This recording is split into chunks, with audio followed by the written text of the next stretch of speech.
While I was at an event associated with Star Wars Jedi Fallen Order this past week, one of the employees working at the event's location knew I had played the game that day and asked me how it was. I told him that I couldn't share my thoughts until later in the week due to being under embargo, which led to him asking me, well, can you at least tell me if it will have loot boxes? This, in a nutshell, is how I think your average video game player has perceived EA titles over the past few years. The stigma of microtransactions and loot boxes has stuck to EA like glue ever since Star Wars Battlefront 2 launched amid controversy back in 2017. Since then, it seems almost every EA release has been met with either criticism or hesitancy from many in the gaming community, whether warranted or not.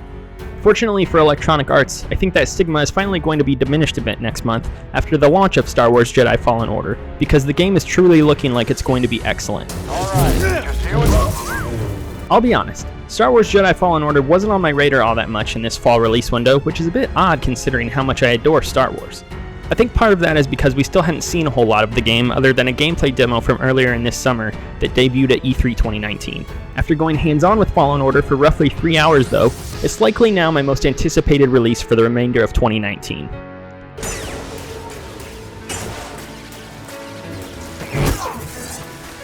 Star Wars Jedi Fallen Order feels like an amalgamation of ideas and gameplay mechanics from other popular franchises, but the way in which they mesh together feels unique. It's got a little bit of Dark Souls, a dash of Metroid, and the traversal and level design that you might see from an Uncharted game. Fallen Order's inspirations are worn clearly on its sleeve, but it's by no means a bad thing whatsoever. Combat, specifically, feels about as great as I was hoping it would. The blows you deal with your lightsaber are slower paced in nature, making it a game about knowing when to go on the offensive and when to stay back and wait for enemies to charge or shoot at you. If you played Sekiro: Shadows Die Twice earlier this year, both games have roughly similar baseline combat mechanics. Basic enemies in Fallen Order, such as stormtroopers, can be defeated with a single blow from your lightsaber, but more powerful foes take a bit more work to take down. A version of the posture system from Sekiro is seen here in Fallen Order as well, meaning that if you deplete the meter above the enemy you're facing off with, you'll be able to then deal a decent chunk of damage to them. While hacking and slashing with your lightsaber is your bread and butter in combat, you do have force abilities to utilize as well. The section of Star Wars Jedi Fallen Order that I played, however, didn't give me a whole lot of these powers to use. Force Push and Force Slow were the only two that I really got to use, and while both were fun, they were relatively straightforward. That said, I did get to see a battle later on in Fallen Order that showcased how these force abilities will work in a boss fight, and it was, as a young Anakin would say, tense. Seeing Cal Kestis square off against the Ninth Sister, a Sith Inquisitor that has force powers of their own, proved that boss fights in this game are going to be equal parts difficult and enjoyable.